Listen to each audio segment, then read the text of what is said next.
Israel ಹಾಗೂ Iran ನಡುವೆ ಭೀಕರ ಯುದ್ಧ ನಡೀತಾ ಇದೆ.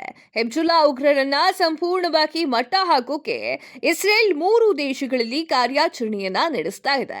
ಪ್ಯಾಲೆಸ್ಟೈನ್, ಲೆಬನಾನ್ ಹಾಗೆ ಇರಾನ್ ದೇಶಗಳಲ್ಲಿ ಅಡಗಿರುವಂತಹ ಉಗ್ರರ ಕ್ಯಾಂಪ್ಗಳ ಮೇಲೆ ಇಸ್ರೇಲ್ ದಾಳಿಯನ್ನ ಮಾಡ್ತಾ ಇದೆ. ಹೀಗಾಗಿ ಸಿಟ್ಟಿಗೆದ್ದಂತಹ ಇರಾನ್ ಇಸ್ರೇಲ್ ಮೇಲೆ 200ಕ್ಕೂ ಹೆಚ್ಚಿನ ಕ್ಷಿಪಣಿಯನ್ನ ಉಡಾವಣೆ ಮಾಡಿತ್ತು. ಇದಕ್ಕೆ ಮತ್ತೆ ಪ್ರತಿಕಾರವನ್ನ ತೆಗೆದುಕೊಳ್ಳೋಕೆ ಇಸ್ರೇಲ್ ಮುಂದಾಗಿದೆ. ಈ ಪರಸ್ಪರ ವೈರತ್ವ ಇಡೀ ವಿಶ್ವಕ್ಕೆ ಮಾರಕವಾಗುವಂತಹ ಸಾಧ್ಯತೆ ಇದೆ. ಭಾರತಕ್ಕೂ ಇದರಿಂದ ಆಪತ್ತು ಇದೆ. ಮಧ್ಯಪ್ರಾಚ್ಯ ದೇಶಗಳಲ್ಲಿ ಎದುರಾಗಿರುವಂತಹ ಆಪತ್ತನ್ನ ನಿವಾರಣೆ ಮಾಡುವುದಕ್ಕೆ ಈಗ ಖುದ್ದು ಮೋದಿಯೇ ಮಧ್ಯಪ್ರವೇಶಿಸಿದ್ದಾರೆ. ಇರಾನ್ ಹಾಗೂ ಇಸ್ರೇಲ್ ನಡುವಿನ ಯುದ್ಧ ಬಿಕ್ಕಟ್ಟು ಶಮನಕ್ಕೆ ಮೋದಿ ಮಧ್ಯಸ್ಥಿಕೆಯನ್ನ ವಹಿಸಬೇಕು ಅಂತ ಹೇಳಿ ಈಗಾಗಲೇ ಇರಾನ್ನ ರಾಯಭಾರಿಗಳು ಮನವಿಯನ್ನ ಮಾಡಿದ್ರು. ಅದರಂತೆ ಮೋದಿ ಈಗ ಯುದ್ಧ ಬಿಕ್ಕಟ್ಟು ಶಮನಕ್ಕೆ ಮುಂದಾಗಿದ್ದಾರೆ.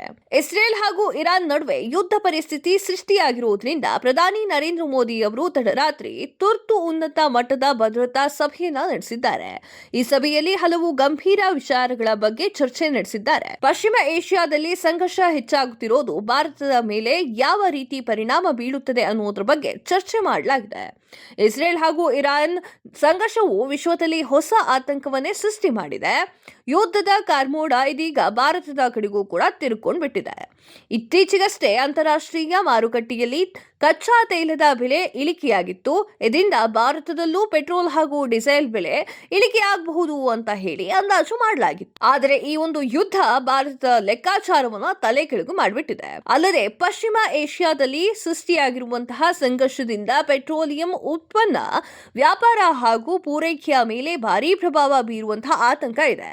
ಈ ಕಾರಣದಿಂದಾಗಿ ಪ್ರಧಾನಿ ನರೇಂದ್ರ ಮೋದಿ ಅವರು ತುರ್ತು ಸಭೆಯನ್ನ ಕರೆದಿದ್ದಾರೆ. ಕೇಂದ್ರ ಗೃಹ ಸಚಿವರಾಗಿರುವಂತಹ ಅಮಿತ್ ಶಾ, ರಕ್ಷಣಾ ಸಚಿವರಾಗಿರುವಂತಹ ರಾಜನಾಥ್ ಸಿಂಗ್, ವಿದೇಶಾಂಗ ಸಚಿವರಾಗಿರುವಂತಹ ಜೈಶಂಕರ್, ಹಣಕಾಸು ಸಚಿವೆ ನಿರ್ಮಲಾ ಸೀತಾರಾಮನ್ ಮತ್ತು ರಾಷ್ಟ್ರೀಯ ಭದ್ರತಾ ಸಲಹೆಗಾರ ಅಜಿತ್ ದೋವಲ್ ಈ ಸಭೆಯಲ್ಲಿ ಇದ್ರು. ಭಾರತ ಇರಾನ್ನಿಂದ ಪೆಟ್ರೋಲಿಯಂ ಉತ್ಪನ್ನಗಳನ್ನು ತರಿಸಿಕೊಳ್ತಾ ಇದೆ. ಒಂದು ವೇಳೆ ಯುದ್ಧ ನಿಲ್ಲಿಲ್ಲ ಅಂದ್ರೆ ಮುಂದಿನ ದಿನಗಳಲ್ಲಿ ಭಾರತಕ್ಕೆ ಪೆಟ್ರೋಲ್ ಹಾಗೂ ಡೀಸೆಲ್ ಬೆಲೆಯು ಹೆಚ್ಚಳವಾಗುವಂತಹ ಸಾಧ್ಯತೆ ಇದೆ. ಈ ಕಾರಣದಿಂದ ಮೋದಿ ಚರ್ಚೆಯನ್ನ ನಡೆಸಿದ್ದಾರೆ. ಭಾರತ, ಇಸ್ರೇಲ್ ಹಾಗೂ ಇರಾನ್ ಎರಡೂ ದೇಶಗಳ ನಡುವೆ ಉತ್ತಮ ಸಂಬಂಧ ಹೊಂದಿದೆ. ಭಾರತ ಯುದ್ಧದ ವಿಚಾರದಲ್ಲಿ ಯಾವ ದೇಶಗಳಿಗೂ ಕೂಡ ಬೆಂಬಲವನ್ನ ಸೂಚಿಸ್ತಾ ಇಲ್ಲ. ಆದರೆ ಆ ದೇಶಗಳ ಜೊತೆ ವ್ಯಾಪಾರ ಸಂಬಂಧ ಉತ್ತಮವಾಗಿದೆ. ಭಾರತ ಕೂಡ ತನ್ನ ಸರಕುಗಳನ್ನ ಆ ದೇಶದವರಿಗೆ ರಫ್ತು ಮಾಡ್ತಾ ಇದೆ. ಯುದ್ಧ ಶುರುವಾದ್ರೆ ಭಾರತದ ಆಮದು ರಫ್ತುನ ಮೇಲೆ ಪರಿಣಾಮ ಬೀಳುತ್ತದೆ. ಹೀಗಾಗಿ ಪ್ರಧಾನಿ ಮೋದಿ ಶೀಘ್ರವೇ ಆ ಎರಡು ದೇಶಗಳ ಜೊತೆ ಮಾತುಕತೆ ನಡೆಸಲು ಮುಂದಾಗಿದ್ದಾರೆ. ಈಗಾಗಲೇ ಪ್ರಧಾನಿ ಮೋದಿ ರಷ್ಯಾ ಉಕ್ರೇನ್ ಯುದ್ಧ ನಿಲ್ಲಿಸಲು ಶಾಂತಿ ಸಂಧಾನ ನಡೆಸ್ತಾ ಇದ್ದಾರೆ. ಈಗ ಇಸ್ರೇಲ್ ಇರಾನ್ ಯುದ್ಧವನ್ನ ನಿಲ್ಲಿಸೋಕೆ ತಂತ್ರಗಾರಿಕೆಯನ್ನ ನಡೆಸಿದ್ದಾರೆ.